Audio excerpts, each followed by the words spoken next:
मैं सोनालिका कुशवाहा भगवती प्रसाद वाजपेयी जी की लिखित कहानी मिठाई वाला का वाचन प्रस्तुत करती हूँ। बहुत ही मीठे स्वरों के साथ वह गलियों में घूमता हुआ कहता, बच्चों को बहलाने वाला मिठाई वाला। इस अधूरे वाक्य को वह ऐसे विचित्र किंतु मादक मधुर ढंग से गाकर कहता कि सुनने वाले एक बार अस्थिर हो उठते।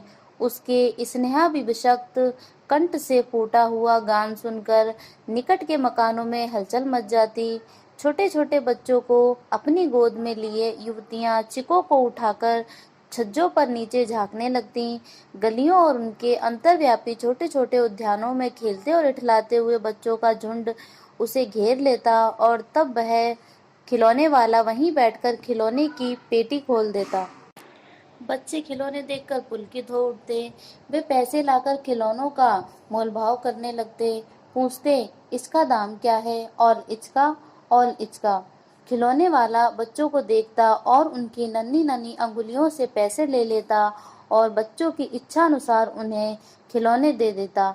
खिलौने लेकर फिर बच्चे उछलने कूदने लगते और तब फिर खिलौने वाला उसी प्रकार गाकर कहता, बच्चों को बहलाने वाला खिलौने वाला खिलौने वाला। सागर की हिलोर की भांति उसका यह मादक गान गली भर के मकानों में इस ओर से उस ओर तक लहराता हुआ पहुंचता और खिलौने वाला आगे बढ़ जाता। राय विजय बहादुर के बच्चे भी एक दिन खिलौने लेकर घर आए। वे दो बच्चे थे, चुन्नू और मुन्नू। चुन्नू जब खिलौने ले आया तो बोला, मेला घोला कैसा सुंदर है। मुन्नू बोला, और देखो मेला कैसा सुंदर है। दोनों अपने हाथी घोड़े लेकर घर भर में उछलने लगे। इन बच्चों की माँ रोहिणी कुछ देर तक खड़े खड़े उनका खेल निखरती रही। अंत में दोनों बच्चों को बुलाकर उसने पूछा, अरे ओ चुन्नू मुन्नू, ये खिलौने तुमने कितने रुपए में लिए हैं। मुन्नू बोला, 2 पैसे में खिलौने वाला दे गया है। रोहिणी सोचने लगी, इतने सस्ते कैसे दे गया, कैसे दे गया, यह तो वही जाने, लेकिन दे गया होगा निश्चय है। एक जरा सी बात ठहरी, रोहिणी अपने काम में लग गई। फिर कभी उसे इस बात पर विचार करने की आवश्यकता भी भला क्यों पड़ती। 6 महीने बाद नगर भर में 2-4 दिनों से एक मुरली वाले के आने का समाचार फैल गया।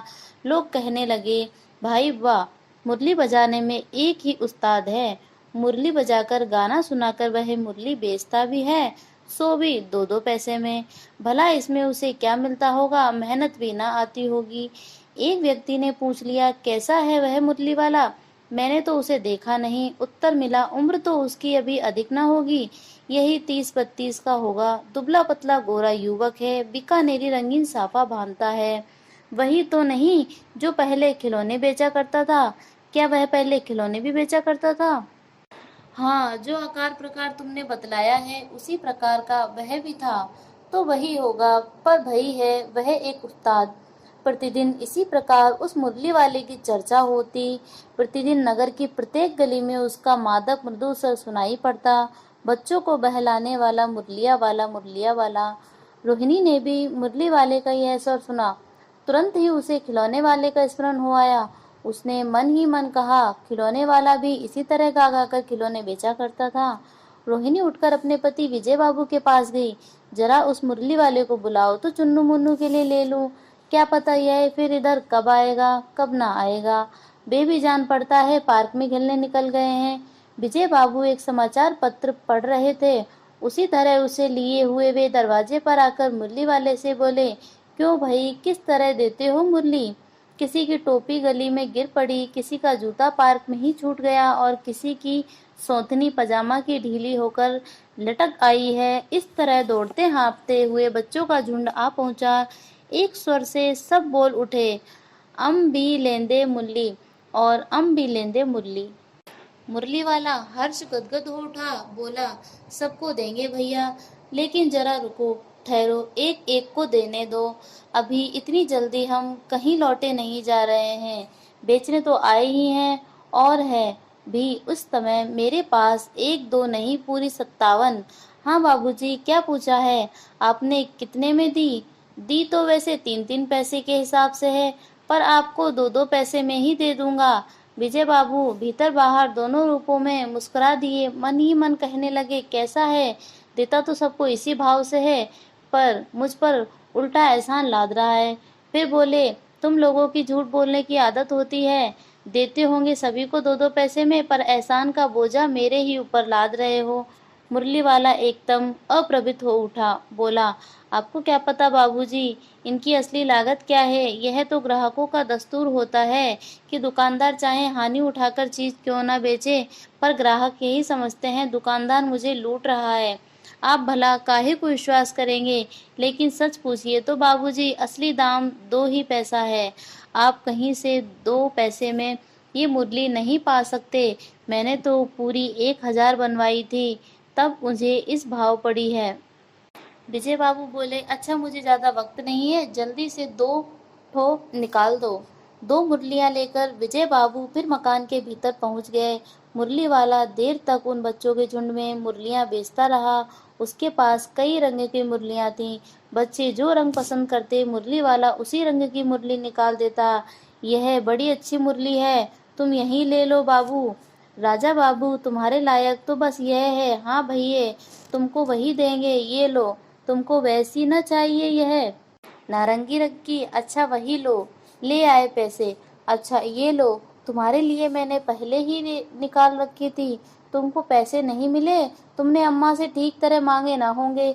धोती पकड़कर पैरों में लिपटकर अम्मा से पैसे मांगे जाते हैं बाबू। हाँ फिर जाओ, अब की बार मिल जाएंगे। दुअन्नी है तो क्या हुआ, ये लो पैसे वापस लो। ठीक हो गया ना हिसाब? मिल गए पैसे? देखो मैंने तरकीब बताई। अच्छा, अब तो किसी को नहीं लेना, सब ले चुके। तुम्हारी माँ के पास पैसे नहीं हैं? अच्छा तुम भी यह लो। अच्छा तो अब मैं चलता हूँ। इस तरह मुरली वाला फिर आगे बढ़ गया। आज अपने मकान में बैठी हुई रोहिणी मुरली वाले की सारी बातें सुनती रही। आज भी उसने अनुभव किया, बच्चों के साथ इतने प्यार से बातें करने वाला फेरी वाला पहले कभी नहीं आया। फिर वह सौदा भी कैसा सस्ता बेचता है, भला आदमी जान पड़ता है। समय की बात है, जो बेचारा इस तरह मारा मारा फिरता है, पेट जो न कराए सो थोड़ा। इसी तरह मुरली वाले का क्षीण स्वर दूसरी निकट की गली से सुनाई पड़ा, बच्चों को बहलाने वाला, मुरलिया वाला, मुरलिया वाला। रोहिणी इसे सुनकर मन ही मन कहने लगी, और स्वर कैसा मीठा है इसका। बहुत दिनों तक रोहिणी को मुरली वाले का वह मीठा स्वर और उसकी बच्चों के प्रति वे स्नेहसिक्त बातें याद आती रहीं। महीने के महीने आए और चले गए, फिर मुरली वाला न आया। धीरे धीरे उसकी स्मृति भी क्षीण हो गई। 8 मास बाद सर्दी के दिन थे। रोहिणी स्नान करके मकान की छत पर चढ़कर आजन्मोन्मित केश राशि सुखा रही थी।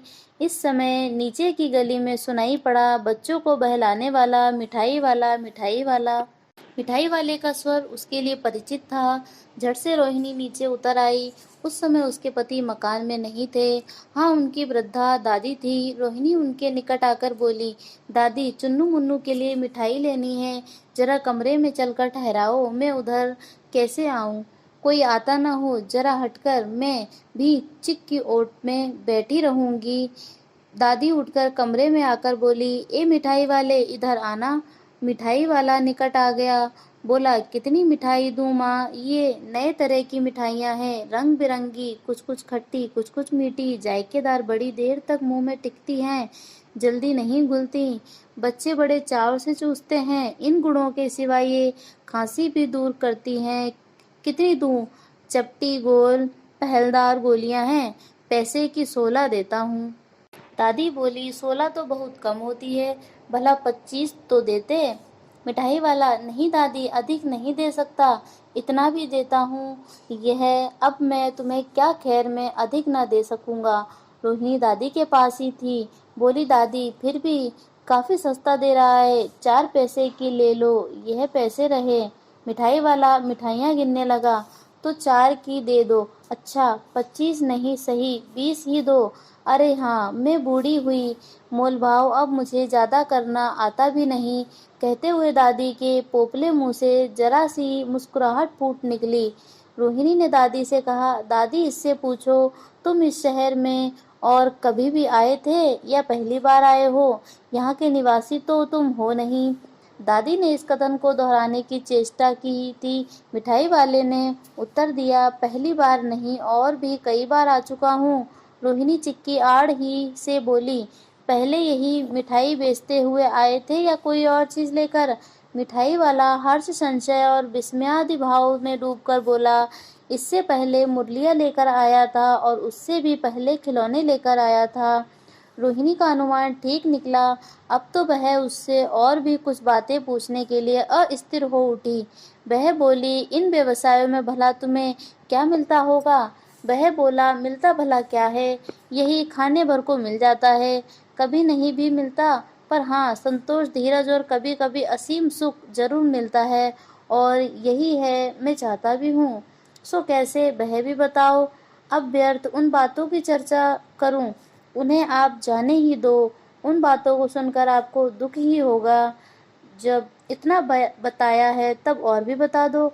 मैं बहुत उत्सुक हूँ, तुम्हारा हर्जा न होगा, मिठाई मैं और भी ले लूंगी। अतिशय गंभीरता के साथ मिठाई वाले ने कहा, मैं भी अपने नगर का एक प्रतिष्ठित आदमी था। मकान, व्यवसाय, गाड़ी घोड़े, नौकर चाकर सभी कुछ था। स्त्री भी थी, छोटे छोटे 2 बच्चे भी थे। मेरा वह सोने का संसार था। बाहर संपत्ति का वैभव या भीतर सांसारिक सुख था। स्त्री सुंदर थी, मेरी प्राण थी। बच्चे ऐसे सुंदर थे जैसे सोने के सजीव खिलौने।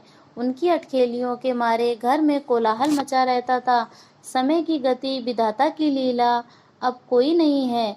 दादी प्राण निकाले नहीं निकले, इसलिए अपने उन बच्चों की खोज में निकला हूँ। वे सब अंत में होंगे तो यहीं कहीं, आखिर कहीं ना जन्मे ही होंगे।